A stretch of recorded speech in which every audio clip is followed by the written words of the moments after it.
Hello and welcome to this lecture. In this lecture we're going to retrieve blog posts from our database and display them as a list on our blog's front page. We have a lot of things to do in this lecture, so let's get started. First, let's change so that we no longer store the category ID of a post within the post entity, but an instance of a category entity instead.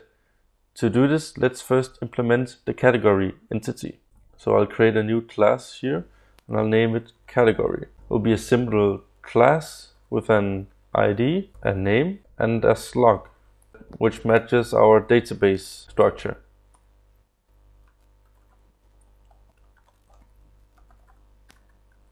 And let's add some getter and setter methods to these variables. Now we have to update our post entity such that we keep a reference to this category object. So let's go into the post entity and we'll change this documentation. And let's just generate the getter and setter anew, because this is easier than modifying them. And I just want to add some strong typing here to the setter method. The next thing we'll do is to add a fetchall method to our blog service interface. So let's open this up. And I'll say public function fetchall. And I'll just quickly document this to return an array of posts and fetches all blog posts. I will implement the fetchall method within the blog service impl class after we add a fetchall method to our post repository. So let's do that now. First, let's add the method to our post repository interface. Actually, let's just add some missing documentation here. Turn void, saves a blog post. And now let's add the fetchall method. And it's going to return an array of posts just like with our service. So let's implement this method within our post repository impl class. So I'll implement the stop like so. So as with when we're inserting a post into our database, I'll begin by creating a new instance of the senddb SQL class. And I'll pass in our database adapter. This is completely the same as you see up here. So nothing new here. So instead of calling the insert method, I'll call the select method, because now we want to select from the database. And I'll store this within a variable named select. And the first thing I'll do is I will define which columns we want to select. And this is just an array of column names that we want to extract from our database. So I want the ID of a post, the title, the slug, content, and created. Next we have to define from which table we want to select from. And we can just add in a string here with the table name, but I want to give the table an alias because we're going to select from multiple tables in this method. So I'll pass in an array and a key value pair. The key is the alias, so I'll call it P, and the value is the table, which is post. So the P alias is an alias for the post table. Let's just format this.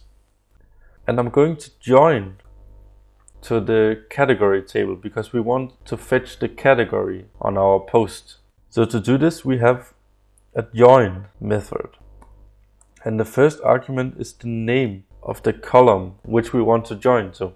And again, because I want to give this table an alias, I'll pass in a key value within an array. So I'll call it C, and the table will be category. So the next argument is going to be the join condition. So I can say c.id equals p.category_id. And remember that p is our post table. So I'm saying that the category ID on the post table has to match the ID in the category table. And next I'm going to define which columns I want to select from this joined table. And we can define these exactly as we did up here. But for some of these entries, I'm going to add a key as well. And if I add a key like this with the value ID, it means that the key is an alias. So this is what the category's ID is going to look like in the result set. I also want the name column to be returned, as well as the slug. And the reason why I'm prefixing the ID and slug column with category underscore is to avoid a name collision with the columns within the post table, because otherwise you would see that the values would be overwritten. So this is just to make sure that we get both values within our result set. The last thing we'll do in our query is that we want to order the results. Typically you want to display posts such that the newest posts are displayed first. So I'll do this by ordering by p.id, which is the ID on the post, in the descending order. And this is because the post ID column has auto increment enabled and the numbers are ascending. So by ordering on this column in descending fashion, it means that we'll get the newest blog posts first. Next, let's create a statement exactly like we did when we inserted a post into the database. So we'll call the prepare statement for SQL object method, and we'll pass in our select object that we have created. And we'll say result equals statement execute.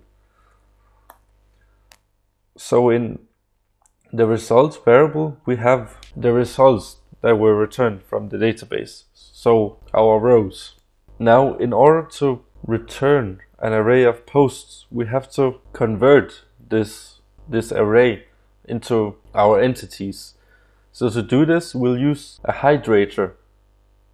Remember that a hydrator is used to insert values into an object or to extract values from an object. So let me just instantiate a hydrator here called aggregate hydrator.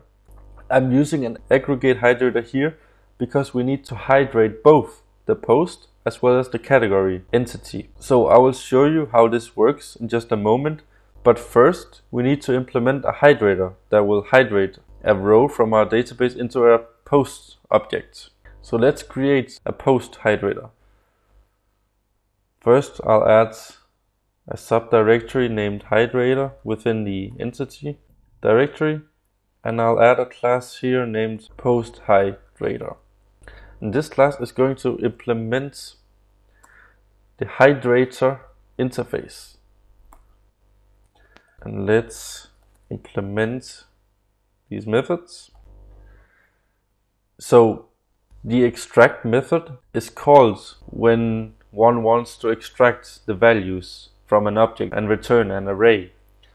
Whereas the hydrate method is called when you have an array of data and you want to set it onto an object, which is exactly what we need in our case. But we're going to implement both of these methods either way. Let's begin by saying that if the object is not an instance of our post entity, then we just want to return our object, because we only want this hydrator to be applicable to our post entity. And this gives us the certainty from here on out that we can call the set methods that are available on the post entity. Actually, let me go back to the post entity and add an ID variable here. And actually, let's just change these variables to be protected instead. And I'll add a getter and setter methods to our ID, like so. So let's go back to our post hydrator, and now we can set the ID, and we'll set this ID variable based on our data array that's passed as an argument here. So we're going to first of all check whether or not a key with the name of ID exists within this array. If so, we're going to set the ID to this value stored within that key. And we're going to make sure that it's an integer that we set. So once again, in this case, the ID is extracted from the array and it's set on the object. So it's hydrated into the object. So let's just duplicate this for the rest of our variables and change it accordingly. So next, let's set the title. I'll just replace this title, and actually we don't want this to be an integer. So let's just remove that. And let's say set slug and look up the appropriate keys within the array and set content.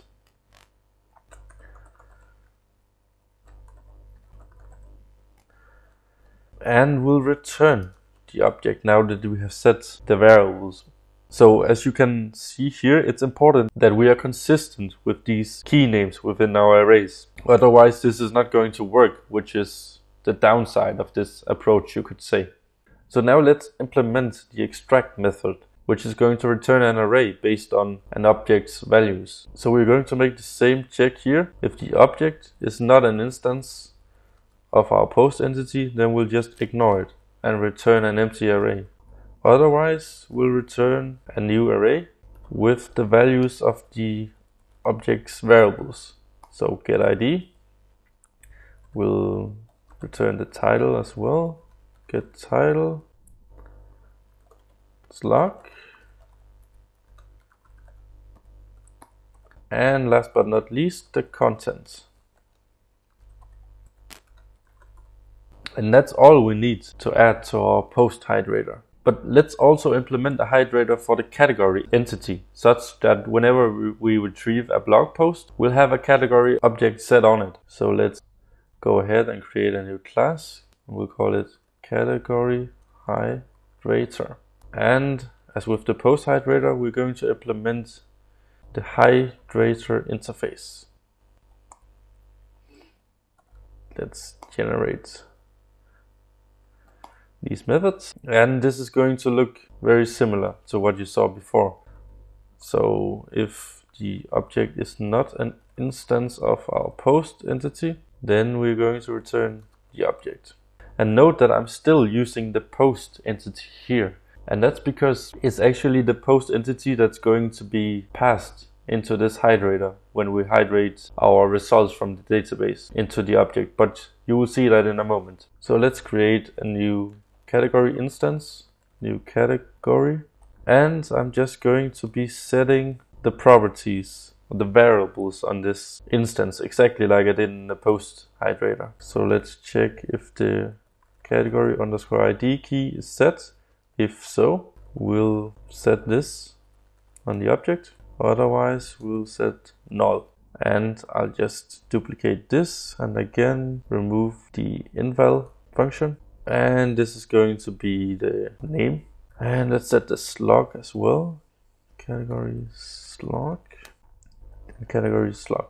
And remember, here we have to use this category prefix because we have to use the same names as we're extracting from the database. So let's set this category object onto our post object. So set category, and we'll pass in the category object, and we'll return the post object here. Let's just quickly implement the extract method as well. And I'm going to make the same test here if it's not an instance of the post entity, or if the category on the post entity equals null, then I'm going to return an empty array. And I'm adding this check because if there's no category, then we cannot possibly return an array full of the category's data. Then we can only return an empty array. So let's just extract the category instance from the object by calling the getCategory method. And we'll just return an array of the keys ID, name, and slug, and with their corresponding values. GetID and getName and getSlug. Now we can go back to our fetchall method within the post repository import class and make use of these hydrators. So let's do that. So because this hydrator aggregates multiple hydrators, we can add our two hydrators to this hydrator. So we'll first call the add method, and we'll call it and pass it a post hydrator. So we instantiate a new instance of our posthydrator here. And we'll do the same with our categoryhydrator. So each of these hydrators, hydrate method, is going to be invoked with the resulting array, which corresponds to our row that we extracted from the database. So next, let's just add a new variable with the name of result set, and we'll use a hydrating result set instead of a normal result set, because a normal result set is just an array of our rows, but we want our rows to be hydrated into an object. So we'll use the hydrating result set class to do this, and we'll set the hydrator to our aggregate hydrator, and we'll pass in a prototype of the object that we want to hydrate, and this is just for use internally within the hydrator. Next, we'll call the initialize method on the result set, and we'll pass in our initial result set, and this is going to set the source of our data on the hydrator. So now we're ready to perform this hydration, and actually I'm just going to store our post within an array here, and let's loop through our result sets. Actually, this post object is going to be the type post, which is our entity. So let's just define that here. So luckily we don't have to perform this hydration manually now that we have our hydration classes. So we're just going to add the post to our post array, and now all that's left is to return this array, and we're done. Now we should have everything we need to retrieve an array of blog posts. So let's go back to our blog service impl class and return this array. So let's open it up right here. I'm just going to implement our fetchall method, and we're going to return this post repository and the fetchall method. Let's edit our index action within our index controller class to retrieve the blog posts and send them to the view for display. So let's open the index controller and find the index action here. I'll begin by adding a variables variable, which contains the variables that we want to send to our view. And let's just pass it in here. And let's begin by fetching our blog service from the service locator. Call it get method, and we'll use the name blog /service /blog service. And let's just annotate this so we have some intelligence.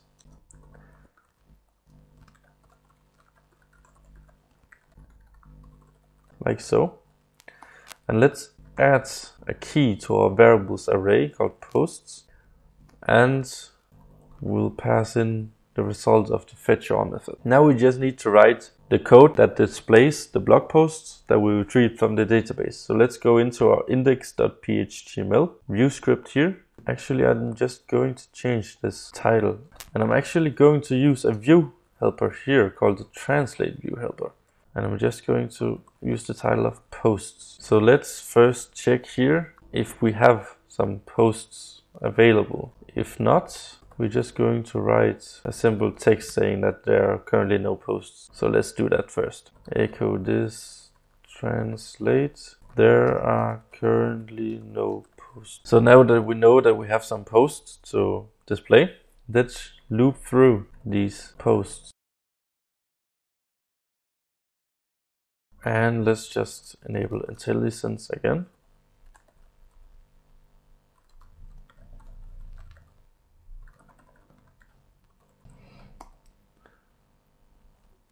And I'm just going to print out the ID here.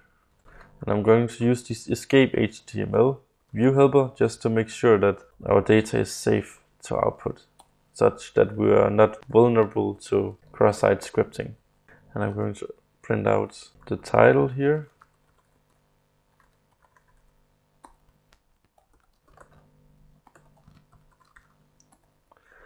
As well as the category. And I'm going to make use of our entity here and call the getName method on it.